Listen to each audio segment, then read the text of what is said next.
Hi everyone, welcome to digital GK classes. तो देखो, आज की जो न्यूज़ है काफ़ी सैड है। बहुत से स्टूडेंट्स के कमेंट आ रहे थे कि क्या अभी भी उन्हें ऐसा लग रहा है कि वो केवीएस का फॉर्म भर सकते हैं। कई लोगों को मिसकंसेप्शंस भी है, उन्हें ऐसा लग रहा है कि नहीं, 20 से 26 दिसंबर के बीच में कुछ नोटिस आएगी एंड हम भर सकते हैं। और इस चक्कर में वो अपना सीटेड पे उतना फोकस नहीं कर पा रहे हैं। इसी वजह से मुझे ये वीडियो बनाना पड़ा, सो दैट सभी को मैं इस एक वीडियो के माध्यम से अच्छे से समझा सकूँ। देखिए, ये न्यूज़ काफ़ी सैड है, बहुत ही ज़्यादा डिसअपॉइंटेड भी हो चुके हैं बहुत से लोग। क्यों? क्योंकि सबको एक उम्मीद लग रही थी कि हमने जो अपनी कंप्लेन दर्ज कराई है उस पर कुछ अच्छा रिस्पांस मिलेगा और हम भर सकते हैं। जैसा कि आपने देखा ही होगा, ऑफिशियल नोटिस मैं यहाँ पर मेंशन भी कर दूंगी, आप देख लीजिएगा। उसमें क्लियरली लिखा हुआ है कि कोई भी एज रिलैक्सेशन नहीं मिला है जो लोग ओवर एज हो चुके हैं। गवर्नमेंट ऑफ इंडिया की तरफ से उसमें क्लियरली लिखा हुआ है कि ड्यू टू कोविड-19 गवर्नमेंट ऑफ इंडिया जो है ग्रांट नहीं करता है एज रिलैक्सेशन जो लोग ओवर एज हो चुके हैं। अब इसमें गलती उनकी नहीं है कि वो ओवर एज हो गए हैं, गलती तो आपको भी पता है कि कोविड-19 की वजह से वैकेंसी नहीं आई। तो इसमें हम क्या कर सकते हैं? हमें तो मिलना चाहिए, कम से कम 1 से 2-3 साल का तो मिलना ही चाहिए एज रिलैक्सेशन, क्योंकि वैकेंसी तो आई नहीं। वैकेंसी आई होती तो शायद जो ओवर एज हो चुके थे वो फॉर्म भर लेते। और दूसरी तरफ सीटेड अपीयरिंग वाले, उन्होंने भी अपनी कंप्लेन दर्ज कराई थी और आपने देखा होगा बाकायदा नोटिस आई हुई है। उसमें ये लिखा हुआ है कि आप जो है 26 दिसंबर तक अगर आपके पास सीटेड आपका क्लियर है then you can apply, otherwise you can't. और उसमें भी आपने देखा होगा कि 2018 में बट ऐसा नहीं था। और रीजन इस पे तर्क भी लोग दे रहे हैं कि 2018 में इसलिए क्योंकि उस टाइम पे सीटेट का एग्जाम नहीं हुआ था, बट अभी दिसंबर में सीटेट का पेपर हुआ था। तो क्यों नहीं उस टाइम पे जो लोग अभी कंप्लेन दर्ज कराए हैं उन्होंने अपना सीटेट क्लियर किया। ये मैं नहीं बोल रही हूँ, ये आप ही में से सब लोग बोल रहे हैं। तो देखो, ये सारी चीजें तो समझ में आ रही हैं, but over age and CTET appearing इसको एक बार मौका इसलिए भी मिलना चाहिए था क्योंकि अगर आप ये सोचते हैं कि सीटेड अपीयरिंग को मौका नहीं मिलना चाहिए देन वैकेंसी तो बहुत लेट कर दिया आप लोगों ने देने में। अदरवाइज जो पहली सीटेड का जो अभी 2 बार हो चुका है सीटेड का पेपर, जब से केवीएस की वैकेंसी नहीं आई है तब से, तो उसी टाइम पे दे देना चाहिए था केवीएस की वैकेंसी। आप सबका इस पर क्या ओपिनियन है आप मुझे प्लीज बताइएगा। एंड आप जो कमेंट में लिखे थे जो भी डाउट्स वो भी मैंने नोट किया है, सो दैट मैं आपको अच्छे से समझा सकूं। देखो, एक चीज अपने माइंड में एकदम क्लियर रखो कि अभी जो है ना ऑफिशियल नोटिस आ चुकी है। अब अगर आप ये सोच रहे होंगे या फिर कोई कोर्स लेना चाहते होंगे तो मैं आपको एक ही चीज बोलूंगी कि देखो, अगर आपका सीटेड जो है 26 दिसंबर तक नहीं है, आपके हाथ में नहीं क्लियर है और आप जो है ओवर एज हो चुके हैं, तो अभी आपका पूरा फोकस जो है ना उस पर सीटेड पे होना चाहिए। क्यों? क्योंकि अगर आप जो है केवीएस की कोई कोर्स परचेज कर लेते हैं और अगर ये सेम एज इट इज ही प्रोसेस रहता है देन आपको कोई फायदा नहीं होगा, आपके पैसे भी वेस्ट चले जाएंगे। मैं आपको यही सजेशन दे सकती हूँ कि आप अपना फुल्ली डेडिकेटेड हो जाओ सीटेड पे। चलो ठीक है, इस बार ये तो हम तो कुछ कर ही नहीं सकते ना, हमारे हाथ में केवल इतना ही है कि हम ट्वीट कर सकते हैं, हम अपनी जो कंप्लेन दर्ज कर सकते हैं, बाकी सब कुछ तो इन्हीं के हाथ में है। गवर्नमेंट ऑफ इंडिया ने जब खुद ही बोल दिया कि हम नहीं देंगे कोई भी एज रिलैक्सेशन, केवीएस की तरफ से ये आ चुका है कि सीटेड अपीयरिंग को मौका नहीं मिलेगा क्योंकि आपके पास होना चाहिए 26 दिसंबर तक, देन हम क्या करें? आप ही कह रहे हैं कि हम अब क्या करें। तो देखो, मैं यही बोलूंगी कि सीटेड पे फोकस कर लो, सीटेड एक बार क्लियर कर लो, आपके पास बहुत सारे अपॉर्चुनिटीज आगे भी आएंगे।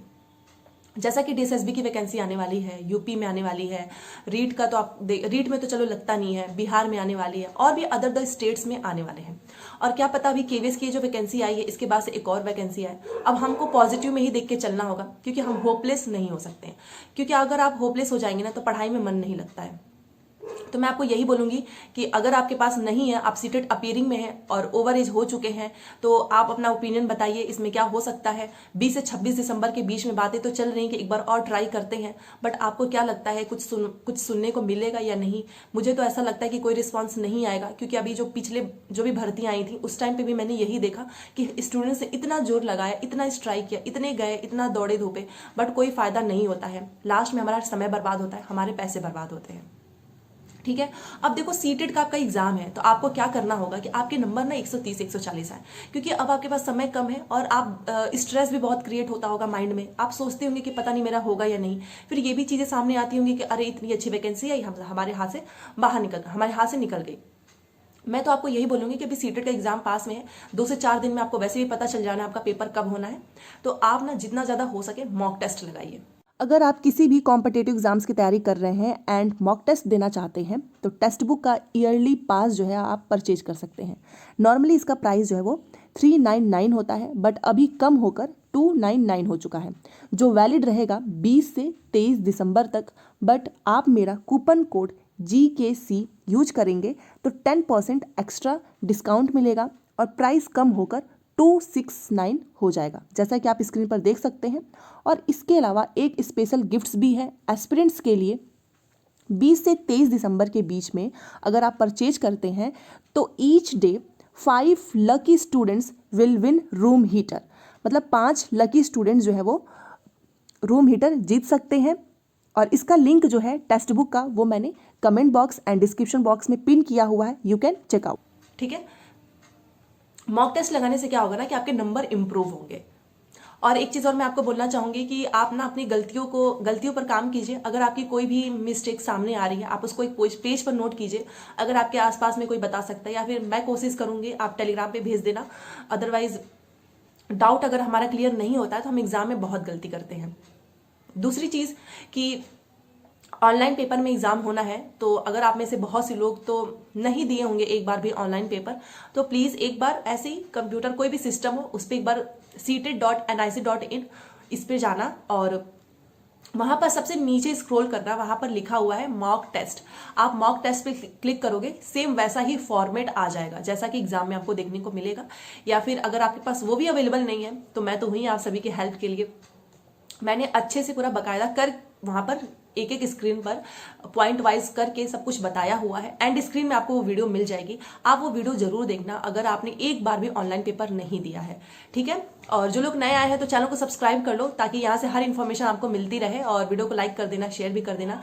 सबसे चीज देखो यार, एक चीज अपने मन में रखो कि क्या हो रहा है क्या नहीं हो रहा है ना, हमारे हाथ में जो है हम उतना कर सकते हैं। आपके हाथ में भी क्या है, सीटेट की प्रिपरेशन, सीटेट में क्लियर करना, सीटेट को क्रैक करना। क्योंकि हर साल इसमें बहुत सारे बच्चे जो है ना फेल हो जाते हैं और उनके हाथ से एक बहुत अच्छा मौका निकल जाता है। मैं तो आपको यही सजेशन दे सकती हूँ कि प्रीवियस ईयर पेपर लगाओ, मॉक टेस्ट लगाओ, मल्टीपल रिवीजन करो। ज़्यादा इधर उधर की चीज़ें मत पढ़ना अब, क्योंकि अब एग्जाम का टाइम आपके पास में है। बहुत क्रूशियल टाइम होता है ये हमारा एग्जाम का टाइम। अगर आपने इस बीच में कोई भी डिस्ट्रैक्शन है आपके आसपास, उसको क्लियर खत्म कर दो। मोबाइल में ज़्यादा इधर उधर की चीज़ें मत देखना, काम की चीज़ें देखो। अगर आपको कोई टॉपिक, मैं आपको बोल रही हूँ जैसे कि हिंदी, इंग्लिश, संस्कृत, इसका पैसेज आपके लिए बहुत इंपॉर्टेंट है। हिंदी की पैसेज को मैंने इतने अच्छे तरीके से बताया है कि शायद इसके बाद से आपको कभी भी हिंदी के पैसेज में कोई भी डाउट नहीं होगा। बहुत जल्द आज आपको शाम तक इंग्लिश की पैसेज की ट्रिक जो है वो दिख जाएगी, वो वीडियो मैं बना दूंगी। अभी तबीयत थोड़ी सही नहीं है, इस वजह से मैं नहीं बना पा रही हूँ, बट शाम तक आपको इंग्लिश का पैसेज भी मिल जाएगा। CDP, जीन पियाजे, वाइगॉस्की, कोलबर्ग, ये तीनों थ्योरी जो है मैंने करा दिया है अपने चैनल पे। टेलीग्राम पे जुड़ जाएंगे देन आपको सारे क्लासेस आराम से मिल जाएगा। जब भी समय मिले प्लीज ये तीनों क्लास जरूर देखना, क्योंकि जब मैं सीटेट की प्रिपरेशन कर रही थी उसी टाइम पे मैंने ये नोट्स बनाया था। और इस नोट से आप नहीं मानेंगे, भरोसा ना भी करे भरोसा तो कोई बात नहीं, प्रीवियस ईयर लगाओ। इस नोट्स को पढ़ने के बाद आप खुद कहेंगे कि यस, आपको इसमें से बहुत हेल्प मिली है। सारे नोट्स की PDF भी मैंने टेलीग्राम पे भेजी हुई है, आपको बहुत फायदा होगा। एंड दूसरी चीज सबसे मोस्ट इंपॉर्टेंट है, मैथ्स के लिए क्या करें।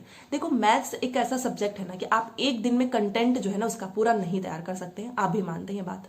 बट अगर आप जो है पैडागॉजी में लाना चाहते हैं 15 में से 15, देन आप टैग वर्ड्स, कुछ लोग बोलते हैं कि नहीं टैग वर्ड्स का कोई यूज नहीं होता है, तो इसका मतलब आपने शायद अच्छे से प्रैक्टिस नहीं की है। देखो टैग वर्ड्स क्यों नहीं आता है, टैग वर्ड्स का तो काम होता ही है, क्योंकि टैग वर्ड्स अगर आप क्वेश्चंस में देख रहे हैं, पॉजिटिव में पूछ रहा है तो आप टैग वर्ड से आराम से फाइंड कर सकते हैं आंसर। अब एक दिन में तो कोई आपको घुल के नहीं पिला सकता ना, मैं भी नहीं। तो मैं आपको क्या देती हूँ, साथ में ट्रिक्स देती हूँ, सो दैट ये ट्रिक्स आपको काम आए एग्जाम में। और जब भी पेपर घर पे सॉल्व करते हो, एनालाइज करो कि आप किस में सबसे ज्यादा स्कोर कर रहे हैं और सबसे कम किस में स्कोर कर रहे हैं। अगर किसी में आपका कम स्कोर हो रहा है और आपकी छोटी छोटी माइनर मिस्टेक्स हैं तो आप उसको पॉइंट नोट कर लेना। क्यों? क्योंकि ये जो छोटी छोटी गलतियां होती है ना हमारी, हमें बाद में बहुत रिग्रेट फील कराती हैं। जैसे EVS में है, EVS में पता है आपको फैक्चुअल क्वेश्चंस आएंगे, उसमें ये पूछा जाएगा कि कहाँ से जो है, कौन सा इसमें से पेट्रोलियम वाला है, इसमें से कोयला वाला है, गैर जो पारंपरिक स्रोत है, मतलब कन्वेंशनल, नॉन कन्वेंशनल, ये सारी चीजें जो होती है ना, ये हम बचपन से पढ़ते आ रहे हैं। बट ये एक एक जो वर्ड होता है ना, इसकी वजह से हम बहुत गलती करते हैं। और हिंदी के ग्रामर्स की मैं आपको बता दूं, उपसर्ग प्रत्यय ये बहुत पूछता है सीटेट में। तो मैंने सोचा कि क्यों ना मैं आप सभी के लिए, आप सबको दिक्कत भी हो रही है तो उपसर्ग प्रत्यय मैंने एक ट्रिक से अपने याद किया हुआ है, तो वही ट्रिक का पूरा फॉर्मेट मैं आपको दिखा दूंगी, समझा दूंगी अच्छे से, वो वीडियो भी आपको बहुत जल्द मिल जाएंगी। तो चैनल से जुड़े रहो और केवीएस के बारे में मत सोचो ज़्यादा, क्योंकि वहाँ पे आपको अगर लगे कि 1% भी चांस है तभी हम वहाँ पर अपना 100% देंगे। अदरवाइज सीटेट पे अपना मेन फोकस कीजिए, सीटेट को 100% क्लियर कर लीजिए। इस बार एक नंबर से भी मत चूक जाना इस बार, क्योंकि शायद अब आपको पता नहीं कब वैकेंसी देखने को मिले, जो भी वैकेंसी आने वाली है। तो वीडियो पसंद आए तो लाइक करें, शेयर करें, चैनल को सब्सक्राइब जरूर कर लीजिएगा। यहाँ से आपको हर इन्फॉर्मेशन मिलेगी। Thanks for watching.